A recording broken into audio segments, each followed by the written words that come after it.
आपने पढ़ा या सुना जरूर होगा और हमने भी अपने कार्यक्रमों में कई बार बात की है कि आपदा प्रबंधन जो है वो विकास से जुड़ा मुद्दा है।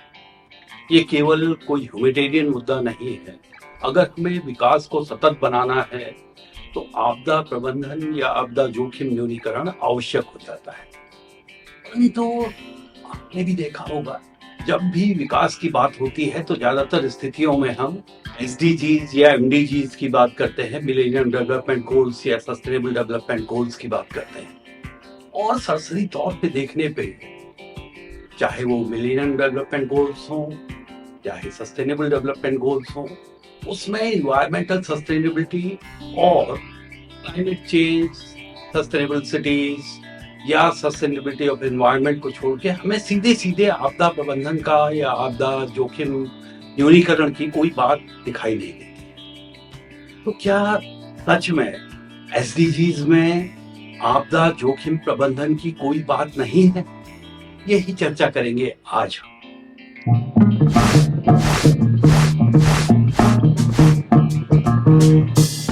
आज हम बात करेंगे कि आखिर ये डेवलपमेंट गोल्स हैं क्या और इनमें आपदा प्रबंधन की क्या बात की गई है, क्या नहीं किया गया है।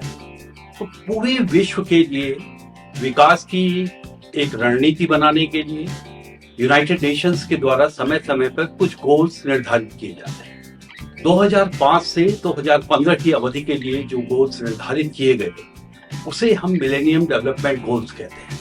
उसमें मुख्यतः 8 लक्ष्य हैं। इन 8 लक्ष्यों में अगर हम देखें, सबसे पहले गरीबी और भुखमरी की बात की गई है। गरीबी उन्मूलन और भुखमरी न रहे विश्व भर में कहीं पर, उसकी बात कही गई। दूसरे लक्ष्य की अगर बात करें तो उसमें यूनिवर्सल प्राइमरी एजुकेशन की बात की गई है। सभी को प्राथमिक शिक्षा जो है वो उपलब्ध हो, उसकी बात है। तीसरा जो लक्ष्य है वो जेंडर इक्विटी की बात करता है, जो लिंग भेद है वो समाप्त हो, सभी को लैंगिक समानता का अधिकार हो, उसकी बात करता है। चौथा जो लक्ष्य है वो चाइल्ड मोर्टेलिटी कम करने की बात करता है। पांचवा जो लक्ष्य है वो मैटरनल हेल्थ की बात करता है। छठा लक्ष्य जो मिलेनियम डेवलपमेंट गोल्स का है वो कुछ बीमारियों को जो पूरे विश्व समुदाय को प्रभावित कर रही हैं, एड्स, मलेरिया, इन सब की समाप्ति की बात करता है, इन सबको इरेडिकेट करने की बात करता है। सातवां जो लक्ष्य है वो इन्वायरमेंटल सस्टेनेबिलिटी की बात करता है।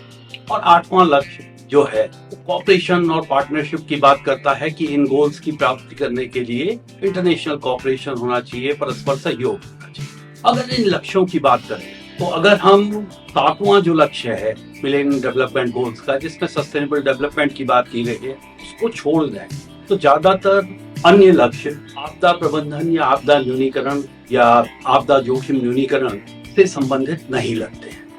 इन लक्ष्यों के साथ मेजर परेशानी ये रही कि सरसरी तौर पे देखने पे अगर हम बात करें भुखमरी के अंत की बात, गरीबी के अंत की बात, सबको प्राथमिक शिक्षा देने की बात, चाइल्ड मोर्टेलिटी की बात, मैटरनल हेल्थ की बात करें, लैंगिक समानता की बात करें, तो इसमें से ज्यादातर लक्ष्य ऐसा लगता है कि जो लो इनकम कंट्रीज हैं या डेवलपिंग कंट्रीज या अंडर डेवलप्ड कंट्रीज हैं उनको ध्यान में देकर रखे गए हैं। इसमें पूरे विश्व समुदाय के लिए कोई ऐसा लक्ष्य नजर नहीं आता है। इसी बात को ध्यान में रखकर जब नए लक्ष्यों की बात हो रही थी, क्योंकि मिलेनियम डेवलपमेंट गोल्स का जो अवधि थी 2015 में समाप्त होनी थी, उसके बाद के लक्ष्यों की जब बात हो रही थी तब इस चीज पे ध्यान दिया गया कि जो लक्ष्य बने सभी के लिए हो, पूरे वैश्विक समुदाय के लिए हो, किसी एक को केंद्रित करके ये लक्ष्य न बनाए जाए। और अगर हम सरसरी तौर पे देखें तो ये जो लक्ष्य हैं, इन लक्ष्यों का जो फोकस है वो 5 P's पे है: people, planet, prosperity, peace and partnership. सभी लोग, हमारा जो ये प्लैनेट है, पृथ्वी है, उस पर, लोगों की खुशहाली पर, पीस या शांति पर और परस्पर सहयोग पर, इन 5 जो फोकस है मुख्यतः उस पर रहा। और उसके लिए ये कहा गया कि किस तरह से हम लक्ष्यों को बनाएं, तो उसके लिए 4 फंडामेंटल प्रिंसिपल्स की बात की गई। सबसे पहले बात की गई इंटीग्रेशन की या समावेश की, क्योंकि पूरा वर्ल्ड जो है ये सिस्टमिक है, तो सबका एक दूसरे से कहीं ना कहीं अंतर संबंध है। तो उसको देखते हुए सभी के इंटीग्रेशन की बात की गई, यूनिवर्सलिटी की बात की गई, सार्वभौमिकता की बात की गई कि जो लक्ष्य बनाए जाएं सब पर लागू हो, सबके लिए एक समान हो। इंक्लूसिविटी की बात की गई कि हर वर्ग का इसमें कहीं ना कहीं प्रतिनिधित्व हो। तो काफी ज्यादा लोगों से, करीब करीब 50 लाख लोगों से बातचीत की गई, डिफरेंट ग्रुप से, डिफरेंट एजेंसी से बात की गई, और उसी के साथ ये इस चीज का ध्यान दिया गया कि कोई पीछे ना छूट पाए, लीव नो वन बिहाइंड, कि कोई भी इन लक्ष्यों से छूटे ना। इस प्रकार 17 लक्ष्य सस्टेनेबल डेवलपमेंट गोल्स के स्थापित किए गए और 25 सितंबर 2015 को कंट्रीज जो कि यूनाइटेड नेशंस के सदस्य उस समय थे, उनके द्वारा इन्हें स्वीकारा गया। इन लक्ष्यों की बात करें तो इसमें सबसे पहले हम बात करते हैं पॉवर्टी रिडक्शन की, एलिमिनेशन ऑफ पॉवर्टी की बात करती है, गरीबी का हर रूप में अंत हो, भुखमरी का अंत हो, हंगर न रहे, नो हंगर, सबको स्वास्थ्य सुविधाएं मिले, गुणवत्ता परक शिक्षा मिले, चौथा लक्ष्य जो कहता है। पांचवा लक्ष्य जो है वो लैंगिक समानता की बात करता है। छठा लक्ष्य हमारा एसडीजीज का जो है वो साफ पानी और साफ सफाई की बात करता है। सातवां लक्ष्य जो है वो क्लीन एनर्जी की बात करता है, क्लीन एंड अफोर्डेबल एनर्जी सबको मिले। आठवां लक्ष्य जो है वो decent work and economic growth की बात करता है, सभी को कामकाज के मौके मिले, अच्छा कामकाज हो और उनकी आर्थिक संवर्धन हो, आर्थिक वृद्धि हो। नवा लक्ष्य जो है वो नवाचार, इंडस्ट्री, इनोवेशन की बात करता है। 10वां जो लक्ष्य है वो ये कहता है कि इनइक्वालिटीज, किसी भी फॉर्म में जो असमानताएं हैं वो हमारे बीच खत्म हो। 11वां जो लक्ष्य है वो बात करता है कि हमारी जो सिटीज हैं वो सस्टेनेबल हो, हमारे जो समुदाय हैं वो सस्टेनेबल हो। ये 11वां लक्ष्य है जो कहता है कि हमारी सिटीज और समुदाय जो है वो सस्टेनेबल हो। 12वां लक्ष्य जो है वो ये कहता है कि प्रोडक्शन और कंजम्पशन जो है वो रिस्पॉन्सिबल हो, हमें उत्तरदायित्व तो हो कि किस तरह का हम प्रोडक्शन कर रहे हैं, किस तरह से कंजम्पशन कर रहे हैं। ऐसा ना हो कि हम सारे जितने हमारे संसाधन हैं उनको आज ही उपभोग या उपयोग कर लें, क्योंकि समय बीतने के साथ क्लाइमेट चेंज की बात काफी मुखर हो रही है। हमें जो एक्सट्रीम क्लाइमेट इवेंट्स हैं वो सामने आ रहे हैं। जो तो 13वां लक्ष्य है एसडीजीज का, क्लाइमेट एक्शन की बात करता है, किस तरह से हम क्लाइमेट एडेप्टेशन की बात कर रहे हैं, क्लाइमेट चेंज के जो इफेक्ट है उनको किस तरह से कम करें। जो 14वां लक्ष्य है वो समुद्री जीवन की बात करता है, लाइफ बिलो वाटर। 15वां लक्ष्य जो है हमारा वो लाइफ ऑन अर्थ की बात करता है, भूमि पर जीवन, बायोडाइवर्सिटी उसकी बात करता है, जैव विविधता की बात करता है। और 16वां लक्ष्य जो है वो बात करता है पीस और जस्टिस की, वैश्विक शांति हो, सबको न्याय मिले और इसके लिए जो इंस्टीट्यूशंस हैं वो काफी मजबूत हो। और अंतिम और 17वां लक्ष्य जो है ग्लोबल पार्टनरशिप की बात करता है, इन गोल्स को प्राप्त करने के लिए किस तरह से हम परस्पर सहयोग करें, किस तरह से परस्पर मिलके काम करें। तो ये 17 जो गोल्स हैं इसके अंतर्गत 169 अलग अलग टारगेट्स रखे गए। हर लक्ष्य के अंदर कुछ टारगेट्स रखे गए जिनमें विभिन्न कामों को करने के लिए क्या क्या टारगेट हैं उसकी बात की गई, क्या क्या हमारे किस तरह से काम करेंगे, क्या काम करना है उसकी बात की गई। और अगर सरसरी तौर पे देखें तो अगर एसडीजीज को देखें तो कहीं सस्टेनेबल सिटीज में हमें आपदा जोखिम प्रबंधन का कुछ पुट दिखाई देता है। अगर हम बात करें क्लाइमेट चेंज हो गई, लाइफ ऑन अर्थ हो गया, उसमें हमें थोड़ा बहुत आपदा प्रबंधन की बात दिखाई देती है, परंतु सीधे सीधे कहीं पर आपदा जोखिम प्रबंधन या आपदा प्रबंधन या किसी आपदा से बचने की बात यहाँ पे नहीं की गई है। तो अब जरूरी हो जाता है कि हम जो लक्ष्य है उनको ध्यानपूर्वक देखें। अगर हम सारे लक्ष्यों को सरसरी तौर पे पढ़ें तो 17 में से 10 गोल जो हैं उनमें कहीं ना कहीं आपदा जोखिम प्रबंधन या आपदा प्रबंधन की बात होती नजर आती है। अब हम एक एक करके देखेंगे कि कहाँ कहाँ आपदा प्रबंधन या आपदा जोखिम प्रबंधन की बात आती है।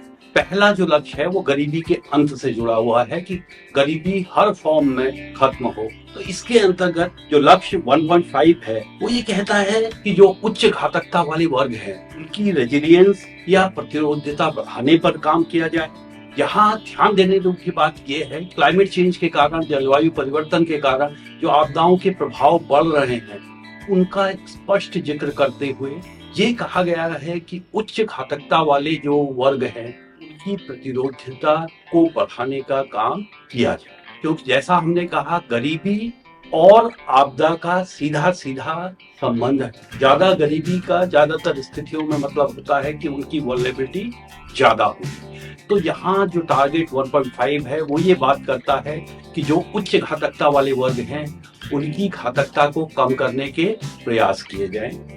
जो दूसरा लक्ष्य है मनी के अंत की बात करता है, खाद्य सुरक्षा की बात करता है। इसके अंतर्गत जो टारगेट 2.4 है वो जो खाद्य उत्पाद है हमारे एग्रीकल्चर प्रोड्यूस है उसको सस्टेनेबल बनाने और रेजिलिएंट एग्रीकल्चरल प्रैक्टिसेस की बात करता है। ऐसी एग्रीकल्चरल प्रैक्टिसेस की बात करता है जिसमें रेजिलियंस हो। यहाँ सीधे सीधे आपदा का जिक्र तो नहीं आता है, पर आपदाओं के खेती पर पड़ने वाले प्रभावों को कम किए जाने से खाद्य सुरक्षा जो मिलेगी उसकी बात अवश्य होती है।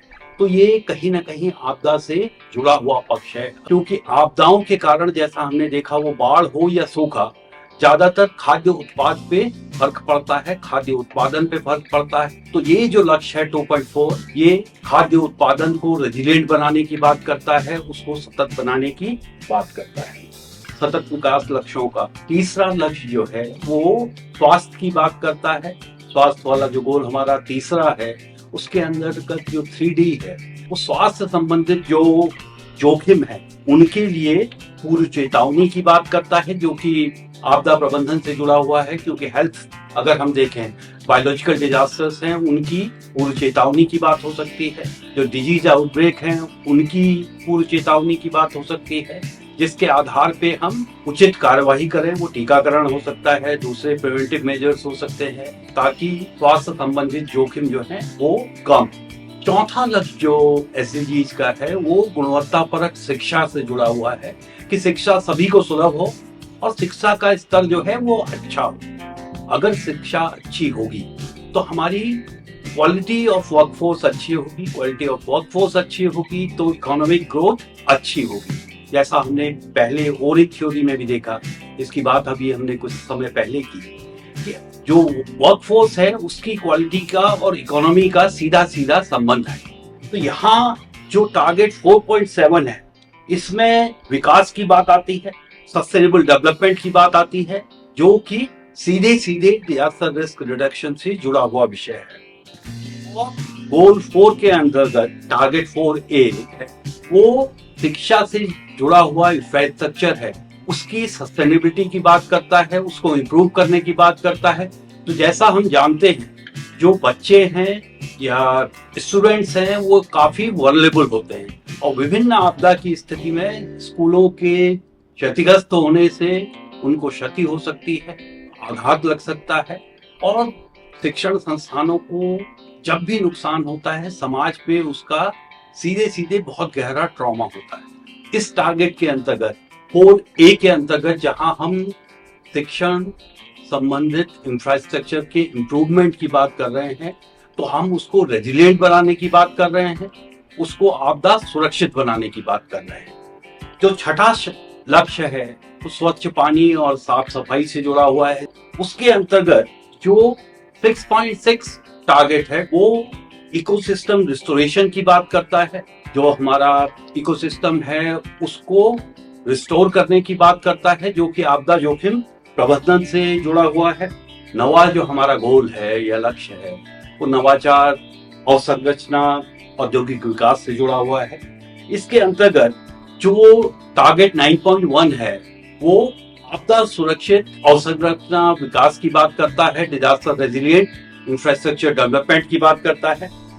जो टारगेट 9A है वो सीधे सीधे रेजिलिएंट इंफ्रास्ट्रक्चर की बात करता है, और ये रेजिलियंस आपदाओं के प्रति हो तो आपदाओं से ये अवसंरचनाएं कम प्रभावित होंगी। आपदा के बाद हमें इस पे निवेश कम करना पड़ेगा, आपदा के बाद जो इंफ्रास्ट्रक्चर है जैसा था वैसा ही रहेगा, और हमारी जो ग्रोथ है वो हैम्पर नहीं होगी, विकास सतत चलता रहेगा। 11वां जो लक्ष्य है वो सस्टेनेबल सिटीज और सस्टेनेबल कम्युनिटीज की बात करता है, जिसमें कि इंक्लूसिवनेस आती है, सेफ्टी आती है, रेजिलियंस आता है। 11.1 जो हमारा टारगेट है वो सेफ हाउसिंग की बात करता है, सभी के लिए सुरक्षित आवास की बात करता है। सुरक्षित आवास होगा तो वो आपदा से कम प्रभावित होगा। जो टारगेट 11.3 है वो सस्टेनेबल ऑर्गेनाइजेशन की बात करता है। सस्टेनेबल का मतलब वो आपदाओं से प्रभावित ना हो, वो भी तो कम से कम प्रभावित हो, उस आपदाओं के उस इंफ्रास्ट्रक्चर पे कम प्रभाव पड़े। 11.4 जो है वो कल्चरल हेरिटेज को प्रोटेक्ट करने की बात करता है, जो कि डीआरआर का एक मुख्य लक्ष्य है। 11.5 जो है वो सीधे सीधे आपदा के प्रभाव को कम करने की बात करता है। इस लक्ष्य के अंतर्गत 11B जो टारगेट है वो आपदा प्रबंधन योजनाओं की बात करता है कि ज्यादा से ज्यादा समुदाय, ज्यादा से ज्यादा देश, ज्यादा से ज्यादा जो प्राधिकरण हैं वो आपदा प्रबंधन योजनाएं बनाएं। और 11C जो है वो अंतर्राष्ट्रीय सहायता के लिए बात करता है कि आपदा प्रबंधन के लिए अंतर्राष्ट्रीय सहायता की व्यवस्था होनी चाहिए। जैसा हमने देखा, जो गोल 13 है वो क्लाइमेट एक्शन की बात करता है, जलवायु परिवर्तन की बात करता है। जो 13.1 है वो एडेप्टेशन और रेजिलियंस की बात करता है, जो कि आपदा जोखिम प्रबंधन से जुड़ा हुआ पक्ष है। 13.2 जो है वो क्लाइमेट चेंज एक्शन को क्रियान्वित करने के लिए नीतियां बनाने की बात करता है। जब नीतियां होंगी तभी क्लाइमेट चेंज एक्शन क्रियान्वित हो पाएगा। जो टारगेट 13.3 है वो अवेयरनेस की बात करता है, लोगों को जागरूक करने की बात करता है, एजुकेशन की बात करता है, ऐसे मटेरियल की बात करता है, लोगों तक चीजों को ले जाने की बात करें। जैसा कि हमने पहले देखा, जागरूकता आपदा जोखिम प्रबंधन का एक मुख्य अंग है। अगर जागरूकता ठीक होगी तो लोग स्वयं से वॉलंटरी एक्शन करेंगे, वॉलंटरी काम करेंगे और उनके जो भी निर्णय होंगे वो रिस्क इन्फॉर्म। तो हम रिस्क अगर लोगों को बताएं, लोगों तक ले जाएं, तो लोग वॉलंटरी कंप्लायंस करेंगे। इसी के अंतर्गत 13A जो टारगेट है वो आर्थिक सहायता की बात करता है। 13B क्षमता विकास की बात करता है, जो कि क्लाइमेट चेंज एक्शन के लिए दोनों जरूरी है। ये क्लाइमेट एक्शन के परिप्रेक्ष्य में बातें की गई है, परंतु ये आपदा जोखिम प्रबंधन से जुड़े हुए प्रश्न। 14वां जो गोल है वो समुद्री पर्यावरण से जुड़ा हुआ है और इसके अंतर्गत जो टारगेट 14.2 है वो समुद्री पर्यावरण को सस्टेनेबल बनाए जाने की बात करता है। इस तरह से हमने देखा क्लाइमेट एक्शन के अंतर्गत विभिन्न जो टारगेट है वो सीधे सीधे या फिर परोक्ष रूप से आपदा जोखिम प्रबंधन की बात करते हैं। 15वां लक्ष्य जो है हमारा वो लाइफ ऑन अर्थ की बात करता है। पृथ्वी की सतह पर उपलब्ध संसाधनों व उनके उपयोग की बात करता है। 15.1 जो है rejuvenation of fresh water ecosystem की बात करता है, क्योंकि जैसा हम जानते हैं फ्रेश वाटर की कमी पूरे विश्व में महसूस की जा रही है और कई बार बात की जाती है औपचारिक अनौपचारिक रूप में कि अगला अगर विश्व युद्ध लड़ा जाएगा तो वो पानी के लिए लड़ा जाएगा। तो फ्रेश वाटर की कमी आज विश्व में कई देश झेल रहे हैं। तो ये जो टारगेट है ये फ्रेश वाटर रिजुविनेशन की बात करता है, जो कि आपदा जोखिम प्रबंधन से जुड़ा पक्ष है। 15.2 जो है वो फॉरेस्ट मैनेजमेंट की बात करता है, डिफॉरेस्टेशन को कम करने, एफॉरेस्टेशन को बढ़ावा देने की बात करता है। जैसा हम जानते हैं डिफॉरेस्टेशन की वजह से कई आपदाओं की तीव्रता बढ़ रही है, बारंबारता बढ़ रही है। तो ये टारगेट जो है सीधे सीधे आपदा जोखिम प्रबंधन से जुड़ा हुआ है। और टारगेट 15.3 जो है वो डेजर्टिफिकेशन, बाढ़, ड्राउट, डिग्रेडेशन ऑफ जो लैंड है उसकी बात करता है। और अगर हम देखें तो degradation of soil degradation, land degradation बहुत तेजी से बढ़ रहा है। इस पे कमी लाके हम आपदा जोखिम प्रबंधन की बात कर सकते हैं, आपदा जोखिम प्रबंधन को सशक्त कर सकते हैं। इसी तरह टारगेट 15.4 जो है वो माउंटेन इकोसिस्टम और माउंटेन बायोडायवर्सिटी की बात करता है। अगर इकोसिस्टम ठीक ठाक रहेगा तो आपदाएं कम होंगी। और जो 15.9 है टारगेट वो राष्ट्रीय व स्थानीय योजनाओं में पर्यावरण संरक्षण का समावेश करने की बात करता है। जो हमारी राष्ट्रीय स्तर पर योजनाएं बन रही हैं या स्थानीय स्तर पर योजनाएं बन रही हैं उसमें इन्वायरमेंटल कंजर्वेशन को ध्यान में रखा जाए। जैसा अभी हमने देखा एसडीजीज के जो गोल्स हैं, चाहे वो सीधे सीधे आपदा जोखिम प्रबंधन या आपदा प्रबंधन की बात ना करें, पर इसके अंतर्गत जो टारगेट्स हैं, विशेष रूप से अगर हम टारगेट 11B की बात करें तो वो सीधे सीधे डिजास्टर्स को कम करने की बात करता है, रेजिलियंस की बात करता है। और इस सब के साथ ही वो जो Sendai framework for disaster risk reduction उसके अनुसार काम करने की बात करता है। तो अगर हम इन डेप्थ देखें तो सतत विकास लक्ष्य जो है वो पूरी तरह से आपदा जोखिम प्रबंधन से जुड़े हुए हैं, क्योंकि वैश्विक समुदाय मानता है कि आपदाओं से होने वाले जो क्षति है उसको कम किए बिना सतत विकास कर पाना संभव नहीं है। शायद इसीलिए 17 में से 10 जो गोल हैं वो कहीं ना कहीं आपदा जोखिम प्रबंधन, आपदाओं के प्रभावों को कम करने की बात करते हैं, और ये सभी आपस में एक दूसरे से जुड़े हुए हैं। इनकी टाइमलाइन एक ही, जो एसडीजीज हैं उनकी टाइमलाइन भी 2015 से 2030 तक, सेंडई फ्रेमवर्क की टाइमलाइन भी 2015 से 2030 तक है। यहाँ समझना ये जरूरी है कि जो एसडीजीज हैं ये लीगली इन्फोर्सेबल नहीं है, ये वॉलंटरी गोल्स हैं और इनकी मॉनिटरिंग यूएन के स्तर पे की जाती है, और जिसके लिए 320 से ज्यादा इंडिकेटर्स बनाए गए हैं, जिसके अनुसार हर राष्ट्र अपनी प्रगति का सूचना देता है और उसी के आधार पे देखा जाता है कि हम कितने लक्ष्य प्राप्त कर पाए, कितना हम आगे गए और इसमें किस तरह से मिड कोर्स करेक्शन हमारी योजनाओं में किए जाने की आवश्यकता है। तो अगली बार अगर आप एसडीजीज की बात करें तो ध्यान दें, एसडीजी जो है पूरी तरह से आपदा जोखिम प्रबंधन या फिर सेंडई फ्रेमवर्क से जुड़े हुए हैं, ये एक दूसरे का कॉम्प्लीमेंट्री है। अगर हम एसडीजीज पे ध्यान देते हैं तो हम डिजास्टर रिडक्शन की बात कर रहे हैं, हम डिजास्टर रिडक्शन की बात करते हैं तो हम एसडीजीज को प्राप्त करने की ओर अग्रसर हो रहे हैं। अगर आपको इस चैनल में बताई गई बातें अच्छी लग रही हैं, तो सीखने को मिल रहा है, कुछ नई जानकारी मिल रही है, जो आप पहले से जानते थे अगर वो फिर से आपको रिवाइज हो रहा है, तो इस चैनल को देखते रहिए, कमेंट कीजिए, लाइक कीजिए, शेयर कीजिए, सब्सक्राइब कीजिए। नमस्कार।